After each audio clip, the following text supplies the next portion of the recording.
Ça, c'est la situation à l'est de la RDC, la République démocratique du Congo. C'est comme ça que les gens vivent aujourd'hui là-bas par rapport à une guerre qui a été déclenchée par Kagame, qui est le président du Rwanda, pour voler les minerais de la RDC. Et maintenant, suivez bien le reportage qui suit. Merci. Vous avez entendu ce qui se passe à l'est du Congo. Ça peut paraître loin, mais savez-vous que l'Europe y joue un rôle direct et mortifère? Alors commençons par le début. À l'est du Congo, au Kivu, la frontière avec le Rwanda, la guerre a causé environ 6 millions de morts. Certains estiment d'ailleurs que la moitié de ces morts seraient des enfants, imaginez-vous.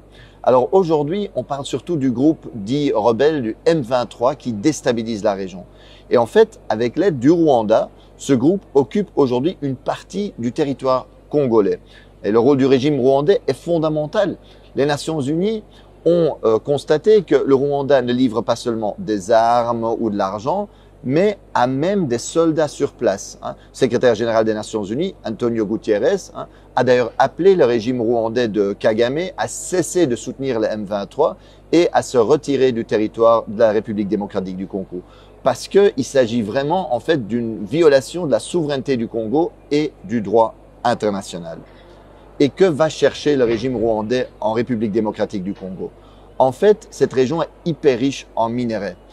Ressources naturelles, notamment le cobalt et le coltan. Ce sont des minerais essentiels pour les multinationales européennes qui servent entre autres pour les smartphones, les batteries, mais qui sont aussi utilisés dans l'industrie de la défense, dans la transition verte, l'aéronautique. Et donc le Kivu contient 60% des réserves mondiales de coltan à lui tout seul. Imaginez-vous l'importance stratégique de cette région. En d'autres mots, la guerre, les massacres, la déstabilisation à l'est du Congo arrangent bien ceux qui veulent voler les richesses naturelles, les matières premières du Congo. Et sans surprise, un groupe d'experts des Nations Unies a constaté qu'en 2023, le Rwanda a enregistré une hausse sans précédent de ses exportations de coltan, une augmentation de 50% par rapport à l'année précédente. Et chaque mois, par exemple, le M23 fait passer en contrebande 150 tonnes de coltan de la localité congolaise de Rubaya, occupée par eux, vers le Rwanda. C'est un pillage sans équivalent. C'est vraiment incroyable. Et certains qui regardent la carte me demandent, mais Marc, comment est-ce possible qu'un pays relativement petit comme le Rwanda est capable de déstabiliser de manière si durable le Congo qui est beaucoup plus grand? Le Congo, c'est presque 2/3 de l'Europe, c'est 4 fois la France, 80 fois le territoire de la Belgique. Ben, c'est qu'évidemment, ce n'est pas que le Rwanda. Ce n'est pas qu'une question entre Congo et Rwanda. C'est que le Rwanda reçoit le soutien de l'Occident, des États-Unis, mais aussi de l'Europe. Chaque année, l'Union européenne offre par exemple des dizaines de millions d'aides à l'armée rwandaise. La Pologne a même promis toutes les armes, toutes les technologies militaires dont le régime aurait besoin. Et dans le cadre du programme Global Gateway, l'Europe a promis des investissements de 900 millions au Rwanda. Et cerise sur le gâteau, en février 2024, l'Union européenne a signé un protocole d'accord privilégié sur les matières premières avec le Rwanda. Et cela tandis que nous savons que le Rwanda va voler des matières premières au Congo. La Commission européenne, en fait, a été signé cet accord et a encouragé le Rwanda à piller, à intensifier le pillage des richesses congolaises. Regardez bien la chronologie. En fait, en février 2024, la Commission européenne va signer cet accord sur les matières premières avec le Rwanda.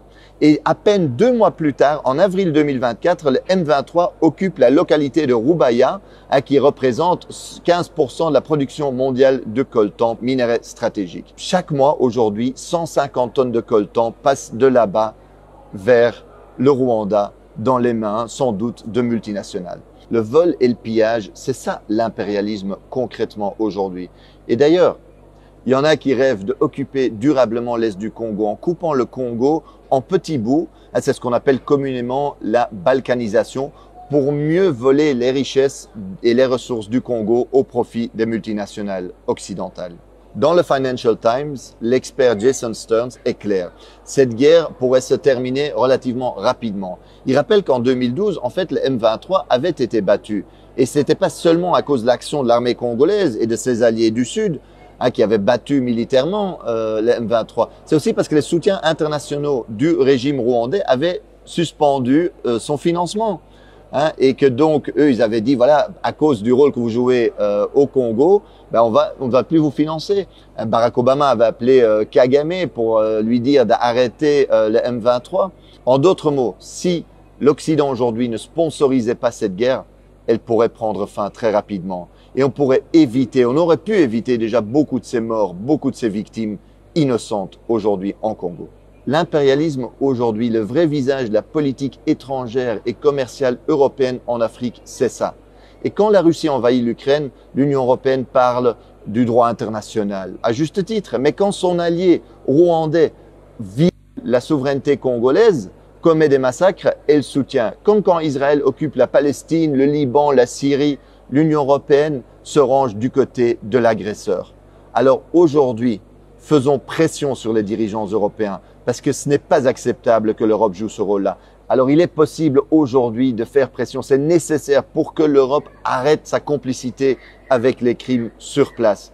Alors envoyons un message à Ursula von der Leyen, présidente de la Commission européenne, ou à la ministre des Affaires étrangères de l'Union européenne, Kaja Kallas. Envoyez-leur un message par les réseaux sociaux, envoyez-leur cette vidéo-ci. Et en plus, mobilisez-vous dans la rue parce qu'il faut mettre la pression sur nos gouvernements aujourd'hui.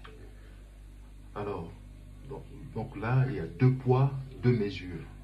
Donc quand il s'agit de l'Ukraine, on dit que voilà, la Russie est totalement en tort d'envahir l'Ukraine.